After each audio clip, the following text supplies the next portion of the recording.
కృష్ణా జిల్లా గుడివాడలో వైఎస్ఆర్ కాంగ్రెస్ పార్టీ సమావేశానికి వెళ్తున్న పెడన నియోజకవర్గ వైఎస్ఆర్ కాంగ్రెస్ పార్టీ సమన్వయకర్త ఉప్పల రాము, జిల్లా పరిషత్ చైర్పర్సన్ ఉప్పల హారిక రాము దంపతులపై కొందరు టీడీపీ జనసేన నేతలు గూండాలు కారు ఆపి కారును ధ్వంసం చేసి వారిపై వ్యక్తిగత దూషణలు చేస్తూ భౌతిక దాడులకు పాల్పడిన ప్రతి ఒక్కరిని శిక్షించాలని, వారిపై తగు చర్యలు తీసుకోవాలని కోరారు.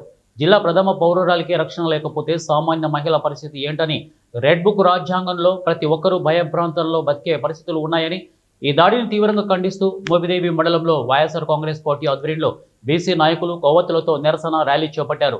స్థానిక పోలీస్ స్టేషన్లో ఈ దాడికి పాల్పడిన వారిపై చర్యలు తీసుకోవాలని వినతిపత్రం సమర్పించారు. నిన్న జరిగినటువంటి సంఘటన కుప్పల హారికారాము గారి మీద దాడిని ఖండిస్తూ ఈ రోజున మరి రాష్ట్ర నలుమూలలా కూడా పెద్ద ఎత్తున ప్రతి నియోజకవర్గంలో కూడా ఆవిడికి సాంఘిక భావం తెలుపుతూ అందరూ ముందుకు వచ్చి మరి ఈ దాడిని ఖండిస్తున్నారు. ఈరోజు ఆ దంపతులకు జరిగినటువంటి దాడిని ఇంకా ఎట్టి పరిస్థితుల్లోనూ పునరావృతం కాకుండా ఇలాంటి చర్యలకు తీసుకొని మరి ప్రభుత్వాన్ని, కూటమి ప్రభుత్వాన్ని మేము కోరటం జరిగింది. ప్రొద్దుటి నుంచి జరిగిన పరిణామాలు చూస్తే మరి పోలీసు వారికి కానీ ప్రతి ఒక్కరికి మేము మరి ఆ ఇచ్చిన మెమోలు తీసుకొని వారు సానుకూలంగా స్పందించి చర్యలు తీసుకుంటామని చెప్పడం జరిగింది. ఏదేమైనా ఒక మహిళ మీద ఇంత దాడి అమానుషమైన చర్య. ఈ రోజున మన మోపిదేవి మండలంలో ప్రతి ఒక్కరూ ముందుకు వచ్చి కులాలకు మతాలకు అతీతంగా మహిళల మీద దాడిని ఖండిస్తూ ఇక్కడ ఉన్నటువంటి ప్రతి ఒక్కరూ కూడా సాంఘిక భావంగా ముందుకు వచ్చి మరి క్యాండిల్ ర్యాలీని నిర్వహించి ఆవిడికి జరిగినటువంటి అన్యాయానికి అందరూ కూడా మరి ఖండిస్తూ సానుభూతిని వ్యక్తం చేశారు. ఇలాంటి చర్యలు ప్రభుత్వం మరొకసారి జరగకుండా చూడాలని చెప్పి తెలియజేసుకుంటున్నాం. ఎంతవరకు సమంజసం, రాజకీయాలు అనేవి ఓడుతూ ఉంటారు, గెలుస్తూ ఉంటారు, అనేక రకాలైనటువంటి మార్పులు వస్తూ ఉంటాయి.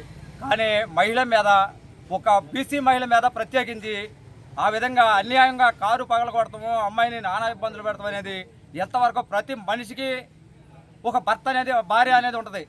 కానీ ఆ భార్యకి తగిలితేనే అతనికి దెబ్బ తగిలిద్ది అనుకుంటారేమో. ఈరోజు మేము మోపిదేవి మండలం తరఫున, ఈ బీసీ సంఘాల తరఫున కాకుండా మొత్తం మా వైఎస్ఆర్ పార్టీ తరఫున మేమంతా కూడా అది ఖచ్చితంగా ఎవరైతే గూండాల అచ్చుకు ఇదయ్యారో వాళ్ళ మాత్రం పట్టుకుని ఖండించాలని చెప్పి ఈ మోపిదేవి మండలం తరఫున మరి గట్టిగా ఖండిస్తున్నాం. నిన్నటి రోజు జరిగిన దాడి అంటే గుడివాడ వైఎస్ఆర్ పార్టీ విస్తృత శ్రేణి పార్టీ మీటింగ్కి వెళ్తున్నటువంటి జిల్లా పరిషత్ చైర్మన్ ఉప్పాల హారికపై జరిగిన దాడి ఏమనేది, అదేవిధంగా ఒక మహిళ అని చూడుకోకుండా, జిల్లా ప్రథమ పౌరాలని చూడుకోకుండా ఒక టీడీపీ గోండాలు, జనసేన గోండాలు కలిపి మామూలుగా రాళ్లతోనూ ఈ యొక్క కత్తులతో, కర్రలతో దాడి చేసి ఒక మహిళని భయభ్రాంతులు చేసినందుకు మేము తీవ్రంగా ఖండిస్తున్నాము. వైఎస్ఆర్